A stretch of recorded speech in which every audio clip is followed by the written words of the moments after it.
भगवान बुद्ध ने आलस्य के विषय में गहन अंतर्दृष्टि प्रदान की है। उन्होंने इसे एक मानसिक विकार के रूप में देखा जो व्यक्ति की आत्मविकास और आध्यात्मिक प्रगति में बाधा डालता है। बुद्ध के अनुसार आलस्य और टालमटोल का मूल कारण हमारी अंतर्निहित जड़ता, मानसिक क्लांति और असंतुलन है। जब मन किसी कार्य के प्रति निष्क्रिय या उदासीन हो जाता है, तो वह उस कार्य को टालने के लिए बहाने ढूंढता है और यह प्रवृत्ति धीरे धीरे हमारे जीवन का हिस्सा बन जाती है। बुद्ध ने इस समस्या के समाधान के लिए कई महत्वपूर्ण शिक्षाएं दी। सबसे पहले उन्होंने सती या ध्यान और जागरूकता के महत्व पर जोर दिया।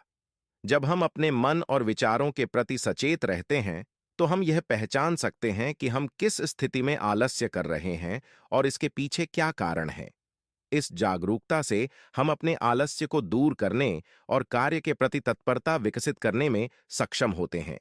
बुद्ध ने यह भी सिखाया कि जीवन की अस्थिरता को समझना और मृत्यु के सच को स्वीकार करना आलस्य से निपटने का एक महत्वपूर्ण उपाय है।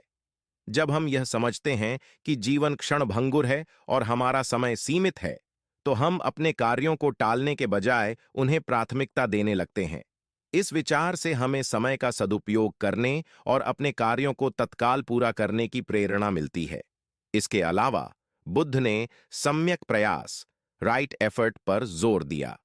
उन्होंने कहा कि किसी भी कार्य को सफलतापूर्वक पूरा करने के लिए निरंतर और सही प्रयास आवश्यक हैं।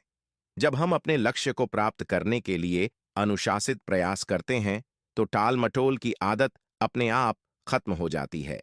सम्यक प्रयास का अभ्यास न केवल हमें आलस्य से मुक्त करता है, बल्कि हमारे जीवन में स्थिरता और संतुलन भी लाता है। बुद्ध की एक अन्य महत्वपूर्ण शिक्षा है धैर्य। धैर्य का अर्थ है किसी भी कार्य को धैर्यपूर्वक और निरंतरता के साथ करना। जब हम धैर्य से काम करते हैं, तो हम अपने कार्यों को अधूरे नहीं छोड़ते, बल्कि उन्हें समय पर पूरा करते हैं। यह गुण हमें आलस्य की प्रवृत्ति से बचाता है और हमें हर स्थिति में स्थिर और केंद्रित रहने की क्षमता प्रदान करता है। अंत में बुद्ध ने मौन और समर्पण के महत्व पर भी जोर दिया। उन्होंने सिखाया कि अपने मन को शांत और स्थिर रखकर हम किसी भी कार्य को सफलतापूर्वक पूरा कर सकते हैं। जब मन स्थिर और शांति से भरा होता है, तो आलस्य की कोई गुंजाइश नहीं होती।